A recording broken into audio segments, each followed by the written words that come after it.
Hello everyone, it's Shane Kanto, your Wasteland reviewer, and I'm here to review The Art of Star Wars, The Mandalorian. And this is written by Szostak, but to be frank, this really isn't the kind of book that you look at in terms of looking at the writing specifically, but it's to get the appreciation for all of the concept art and all the designs that went into this show. And I got this as a Christmas gift from my friend Jojo, so thank you, Jojo. And these books are an interesting kind of recommendation because generally they're pretty expensive. They're like $30, $40, $50 a piece. And it's not like you're going to get a ton of reading out of them.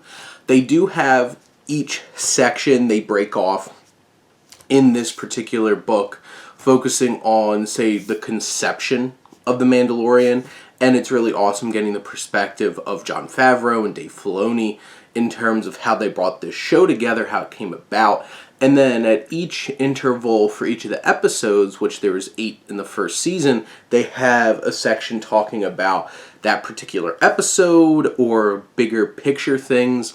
What's so impressive about this and why I think this one is definitely worth checking out is because this was a show that did some revolutionary technology that Jon Favreau had been working on with the Jungle Book and stuff like that, and kind of seeing how they brought what was on paper to actualization with that like dome space that they project actual settings on for them to film.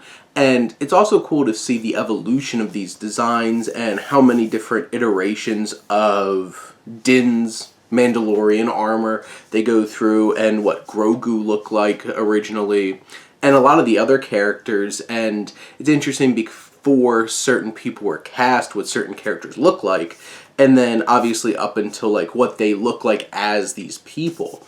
And you get to see a lot of insight into how Dave Filoni had this idea of expanding upon Clone Wars and going into this and really wanting to explore the Mandalorian lore, and him and Favreau combining forces and bringing this to light.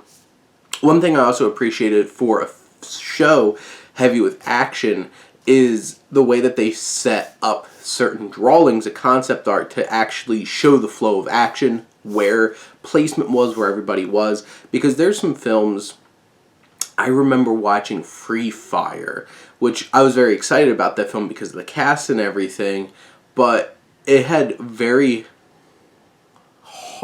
horrible logic in terms of like the shootout going on. And basically there's no sense of suspense because you don't know how in danger anybody really is because you don't know what the space is like, and they went into great detail to set that kind of stuff up.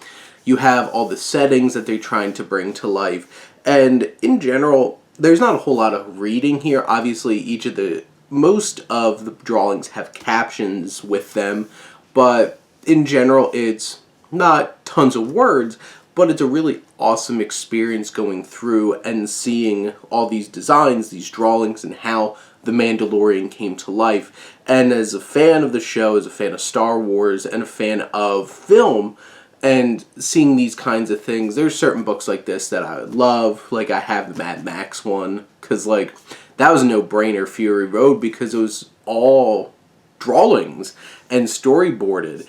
It didn't have a traditional script as you might think a film might have. And this, where it's very visual and the world building is big, I think these kinds of books are really worth it. And anything Wes Anderson, because just...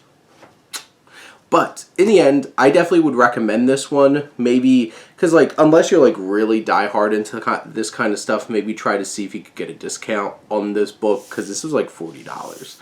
But if you're really into it, it's worth your time. But those are my thoughts on The Art of Star Wars, The Mandalorian. Let me know what you think, and let's talk some books. But thank you as always for tuning in and supporting your Wasteland reviewer.